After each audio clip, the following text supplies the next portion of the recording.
welcome back to Are You Serious? My name is Isaac Abrams. To my left is Nick Pyatt. I agree. My right is Alex Sivers, everybody. Motorcyclist extraordinaire. Today's topic, well, we're going to pick from another round of Would You Rather. And we're going to do Would You Rather until we find something we want to argue about for the next 20 minutes. It's a mini episode, everybody. So here we go. Go! Would you rather have a mental illness and recover or have a physical illness and recover? Physical, of course. You don't know if you have a mental illness. That's the reason it's a mental illness. I knew I had a mental illness a few years ago. That's different. I got over it and physical illness. Okay. Moving right along. Would you rather see your kid grow up kind or see your kid grow up smart?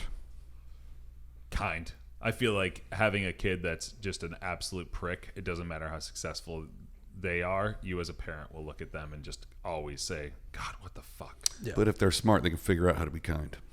No. That's not true. All right, grown up kind is 59%. Would you rather? They're not that smart. Know exactly what happened in Area 51 or accept $1 million? $1 million. Dumbest thing ever. You're $1 million also? Yeah. Okay, yeah, that's stupid. That's like, would you pay $1 million to know what happened to Area 51? Fuck no. I wouldn't pay $200. I wouldn't. You would have to pay me. 77% of people agree with us on that. Would you rather be able to talk your way out of any situation or be able to punch your way out of any situation? Talk. Yeah. 71%. There's no money in punching your way out of a room. Would you rather have the death penalty or go to jail for life? Oof. This might be the topic. Yeah, it's interesting. I mean, let's talk about the death penalty for a second, because the reason that the question would even come up is because there's some kind of doubt there, right? Like the thing that people have always against the death penalty, which I totally understand and in a lot of ways agree with, is if you weren't there and you don't have exact proof that this happened, how can you do something so final about it? You know? Right. Yeah. So you're saying, like, if you're caught on tape. But we're talking about if we were the ones. If you're choosing. If you're choosing for yourself between. I think the perfect choice is life in prison with the option to die at any time. You know? Because it's like, maybe I want to live, and then like 10 years in, you're like, I don't want to do another 40 years of this. I'll take the other thing. I think the hope of a life sentence is that you can eventually get out. Well, but I think the implication there is that you never would. Yeah, like if they gave you like 2,000 consecutive life sentences. I think I'd rather die. With no possibility of parole. If you the real question there is life without the possibility of parole, and you have to live it. You can't choose to kill yourself a year in. Yeah, right. Or the death penalty, which would probably be about 10 years away, but you know it would be coming. I think I've lived enough life. I'm out. I'm out. Oh, yeah, for sure. And your point around the appeals process of the death penalty, people don't die tomorrow. They die in 10, 20 years later. Yeah. And it's so here. There's a fiscal argument against the death penalty. It costs so much. The legal process of trying to put someone through the death penalty is millions of dollars. Yeah. And it's not that it's cheap to keep them alive in a prison for the rest of their lives. Right, but we're paying to keep them alive in a prison until the legal process is over. Plus the legal process. And I mean, we're talking about private prisons now, so it's like, what is that, $100,000+ a year per inmate? I mean, it depends on where it is. I mean, like Rikers Island, I think is like over 100,000. It's like 150 almost. Did you see John Oliver last week where he was talking about the $27 million consulting fee that they had to pay, and then Rikers got worse from the suggestions? Yeah. I mean, it's not surprising. I mean, that said, it's a hard fucking job. I mean, I don't know if you've ever been to a prison or like visited someone in a prison. They are fucking terrifying places. Yeah. I mean, it's like, it is like you go to like a third world country and you're like, I don't feel safe here. Go into fucking general population at San Quentin. That is hell on earth. You know, it is not an easy thing to operate. Have you done that? No, but I mean, you're talking about like the 1% of 1% of 1% of bad actors in society. There's probably some people that shouldn't be there, but like there's a lot of people that should. And even if you shouldn't have been there, you have become someone who is, you know, if you go there wrongfully and you never did anything wrong in your life, 3 years down the road, you are not the same person. No, you're a professional. Yeah. I would argue that some of the best criminals and worst people on the planet never get caught. Interesting. Yeah. I'm solely basing that off of watching Sons of Anarchy. That's a really funny place to. Those are some bad come dudes. from. They killed. They smuggled drugs. Charlie Hunnam is one of the worst actors that's ever lived. He's right up there. I do agree with But you on did you know that he was British right away? that. I didn't care because he Okay. was such a bad actor. Well, maybe he's not acting bad. Maybe he's just has a bad accent. Maybe he just doesn't know how to speak, which I think would preclude him from the position. No, not necessarily. No, he's real bad. But Have you ever seen him act in an English accent? This is a yeah. The Gentleman or whatever the fuck it was. Anyway, right. this is a really interesting topic because it you like gun control, for instance, as a topic. Like people will be on one side or the other. There's an ideological reason. There's a lot of sensical reasons to be on either side of it. This one, it's so deep because it's a human issue, but it's also a fiscal issue. It's also a societal issue, and there's not really a clear-cut answer for it because if you asked someone like if your child got raped and murdered, what would you want to happen to that person? I mean, you're like, what's the worst thing we can come up with? Yeah. And people go back and forth about if it's worse to make them live in prison or if it's worse to kill them. And like, Right. Yeah. I think if it was a child that was like, like you were just saying, I forget the way you said it, but like child. Can we chill out with the R word? It's a lot of bleeping. Isaac has a lot of stipulations, a lot of stips. I'm just saying, they I got to are- bleep it or they're going to bum the If whole somebody episode. R-worded or M-worded a K-word, See, now we don't Then- know. I feel like You're being an N-word right if it was my K-word, I would want them I want someone to M the shit I would out want of them M-worded hard. so that I could effing watch. So I could fucking watch. Watch them fucking M-worded. Watch that cocksucker get M-worded. I mean, it's true because it's if you're on the vengeance side of the coin, right? Like you said, it's hard. Then you even enter the question of, well, which is worse, to just kill them or to have them rot? Because some guys who live in prison forever find happiness in there. Sure, yeah, And I wouldn't want that person to ever be happy again. that's so true. Yeah. I think that it's a greater possibility that like Which is why my answer to that original question would be I'd want to live in prison forever. 'Cause you could instead find happiness instead of the somewhere. death penalty, because I think I could find, after however many years it was, I think I could find a routine that would allow me to be happy in there.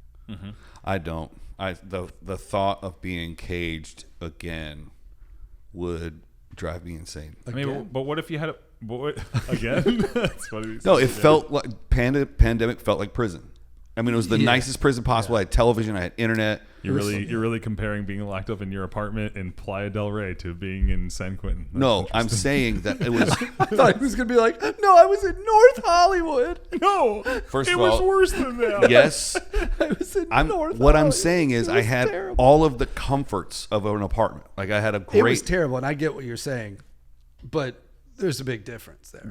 That's exactly what I'm saying. My point is I couldn't even stand it in a nice apartment, in a shitty apartment, whatever you want to call it. But here's the thing. I had Xbox. I had exercise. If you got life in prison, it would be because you did it to yourself. You did something that caused that, which means, and had I done something that caused pandemic, I would have felt responsible enough that I would have been like, I'm supposed to be inside. Yeah, right. But it was happening to us. Yeah. It wasn't happening because of us. That's fair. Yeah. And that's what pissed me off about the lockdown situation more than anything. At least it was for a good cause. But and to watch the person who made the decision go to your Chinese restaurant. yeah, Chinese laundry. He went to fucking Panda Express when we were all locked up in our Yeah, apartment. and I couldn't. windows were open. I just had to order Panda Express and I had to Yeah. bring it to my door. Here I am at Yoshinoya like an idiot. But to finish my thought, for the people that are just listening that can't finish my thought, I'm just saying that forced or unforced, like just being in my apartment for a extended amount of time was driving me nuts. So I don't think I could last in a prison cell. Here's another question. I don't think you could either. Here's another Thanks. question, because we were talking earlier about the fiscal cost of incarceration. It's just a lot of fucking money, Yeah. right? Now, let's take that off the table for a second and do a little exercise to get us to the answer. If you did serve life in prison, and you can't, if you get money, you can buy ramen and a Snickers bar from the commissary, but there's not, you're not building wealth there in prison. But would you rather, I don't know, like be a mechanic in prison? If for 8 hours a day, you were like in your shitty cell with your shitty toilet, but you could clock, good behavior, you could clock in and change oil on cars for 9 hours a day. Then get out of the... And that's what I'm thinking. Or the laundromat, or the stamp license plates, or yes. Would you rather do that, or would you rather like be out in the yard trying to figure out how to scrap together a life? I don't think you can get those jobs until you've survived the yard for a little while. Sure, but I'm just asking the question. Oh, I would absolutely want a purpose if I had to do that. So situation. I think that and there's a lot of ins and outs of this, and I certainly don't know the whole side of it, but like for all of her faults, Kamala Harris gets all this shit for like the labor of building a handful of license plates is the most common thing, but there's a handful of things that like we have prison folks that are incarcerated build, like road signs and shit like that. I think that probably the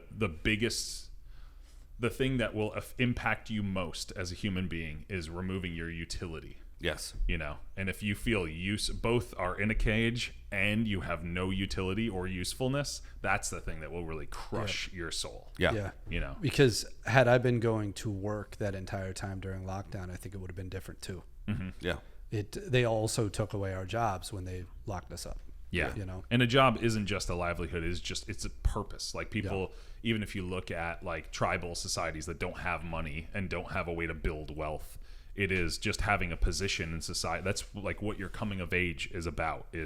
Are you going to be a person that builds houses? Are you going to be a person that hunts? Are you going to be a person that gathers? Are you going to be a person that makes fire? Are you going to, like you find your place to be of utility to yourself and to other people. And if you can't, you are outcast. That utility is the currency. Well, I remember at some point you telling me that you felt that way about having kids. Like you were more valuable because you were raising other people to be valuable people. Yeah. Yep. Like that. And that's made a lot of sense to me in thinking about like how parents feel. Cause a lot of people are like, oh, I'm just so happy, but like you were explaining it in that like you get to feel like you've brought more value to the table and to society because you've then created other value that can like is more than just you and things that need you. I mean, society doesn't knock on your bed at 7 o'clock in the morning and say like, Al, it's time to get up and do something for society. Right. But kids do. Right. And like your alarm does, but like you have to do a lot of that self-starting. You have to be like, I could wake up at 7 and get a workout in and then get to work early, or I could sleep in until, 8:45, quick shower, at the computer at 9. And so it's like you have to make a lot of those decisions on how hard you're going to press on life. Mm-hmm. Or how hard you're going to bang on the table while you're talking on a podcast. Yeah, exactly. Yeah, this is autonomy. This is nice. But kids are that alarm clock with legs and arms and a face. And they come up to the bed and they say, time to get the fuck up and be useful. And that is a really powerful thing, because I would have to say that one of the biggest ingredients of being successful is being able to self-motivate. The smartest person in the world that like lets themselves sleep in every day, or that doesn't set goals, that doesn't force themselves to be useful, is not going to get a lot out of life. Yeah. Yeah. Thank you. You can be smart and useless. So thank you for noticing. Or in one way you could say it's like life in prison with purpose. Yeah. Yeah. Well, it's All right. How about this? What's the shittiest job in prison? Including the guards. What do you think just the shittiest job is? Yeah. Oh, it's definitely got to be something Mike Rose touched or seen. Mike Rowe? Mm-hmm. Yeah, that's a good question. I mean, I would go immediately to sewer systems and slaughterhouses. Yeah. Or maybe medical waste. I interviewed a guy a few years ago that his previous job was snapping the necks of chickens in a chicken slaughterhouse. Mm-hmm. Okay. And so by hand. Yeah. They just gave him gloves. Jesus. Yeah. Wow, neck snapper. That's not a bad. He was like, it was the worst thing. He was like, I can't handle it anymore. I've killed thousands and thousands of chickens, and I also like go home smelling like dead feces every night. And like, I was like, and he was like, sometimes the parts and things get on you and get on your face. And I was like, stop talking, man. Like, this is just an interview. Like, I you just definitely don't have the job. I'm just trying to have you put stickers on things, man.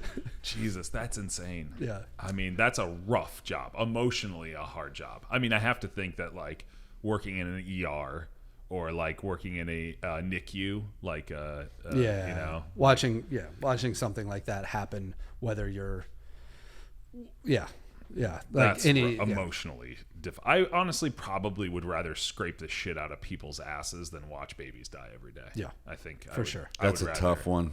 I'd rather just find a gum. Isaac's like, I don't know, babies are small. I'd rather find like, you know, put some Vicks Vapor Rub on my upper lip and scrape that shit out. That's a lot easier to deal. You can wash that shit off to some degree. Yeah. I mean, I ran a guitar store and had to clean up puke and shit sometimes in the bathroom. Yeah. And it was still worth it. Yeah. But like, I wouldn't have walked back in a store if I'd seen a child die in it. Yeah. I don't think you can recover from that. Speaking of not recovering, they are vacuuming the studio next door, and it's driving me fucking crazy. So I think that's going to be it for this episode. Plus, Cybers has a dinner to get to. So this will just be a little quick 15-minute update. Thanks for watching our... Where's the dinner tonight? Santa Monica. Chinese laundry. What kind of food? Cassia? I think it's Italian. You asked him this off mic like an hour ago. Sorry, I didn't know we were supposed to talk about interesting things off the mic. My bad. Yeah, my bad too. That's my nose. I just don't get it. Talking about Los Angeles restaurants would be a really good topic. In the middle of the wrap-up? Mm-hmm. Yeah. Because he doesn't need to leave yet. We still got one more minute. What do you think about a Buca de Beppo? I think I'm going to buka my brains out. I think I got roofied there one time, and I'll never go back. You got roofied at a Buca de Beppo? At the bar outside of Buca de Beppo at the Grove. That's great. Yeah. Wow. It was. I got roofied in Mexico. It was fucking terrifying. I woke up 26 hours later. Oh, really? Mine was like 16 hours later. I blacked out underwater. Like I was at a swim up bar in Mexico, and I dove underwater to swim to the other bar, and I woke up 16 hours later. It was insane. It was the weirdest thing that's ever happened to me in my entire life. You know what? I think I got roofied in where's the Bahamas? That one night at the steakhouse where I couldn't keep my eyes open. Oh man, I watched you take all those You were drinks. just trashed. Wait, you were there too? Yeah. Are you kidding me? I don't remember that at all. We were in the Bahamas. Dude. Yeah. Wait a minute. Remember that country we all went to together? There were only 5. You were. Yeah. You didn't go. Sure did. Sure was there. Yeah, he was there. Do you remember me getting roofied? No, I remember you having like 19 drinks without eating and then going to a steakhouse because you were like, I'm not going to eat. I'm going to save it for the steakhouse. And then blackout. Cyrus and I had one of the best nights of my life. It was so fun. Right before they closed the pool bar, you wanted to do a shot, and then you were like, wait, I haven't had one yet. So I did one with you, then I did one with you, then I did one with Craig. So it was like 4 back to back. Oh yeah, that'll do it. And then they got roofied. And you hadn't eaten because you always get on a mission in these situations where you're like, we're all like, let's eat lunch, and you're like, no, I'm saving it for steak dinner tonight. That is not and the we're case. like, dude, you're insane. Yeah. I ate. You get on a mission. The food was free. I had nuggets and fries or something that day. I remember. That's not true. We ate every day as much as we could. You remember what you ate that day, but you don't remember that a whole entire person was there the entire You're time. completely immemorable. Those nuggets, those free nuggets and fries, though, I'll never forget them. Those microwavable dino nuggets. You will forget that steak, though, because I know you didn't remember that. I didn't eat that either. I think you did. I just don't think you remember it. No, you did. I remember, I think my face hit it a couple of times. It was a decent meal. It wasn't like the most amazing steakhouse, but it was good. Yeah, it was fine. We had to pay extra for it. It was just fine. Yeah, we did. Well, the prison episode ended in the Bahamas. Yeah. Well, like all good prisons end in the Bahamas. I think that's what happens when we came pretty close that next night, or the 2 nights later. We are not talking about that. Yeah. Drake was there, though. Yeah. Drake the Snake. We should have brought that up on the last episode. Yeah. All right, let's wrap this. Drake was there. You remember he was at the casino that we were at that. J.R. Smith was actually there at the casino. We met. That's right. Yeah. J.R. Smith that night. Yeah. All right. All right. Now we're officially goodbye. Done. Signed off. I don't know what happened. Bye. I'm sorry. I don't know what over. the fuck just happened. Goodbye. See ya. This show's a piece of shit.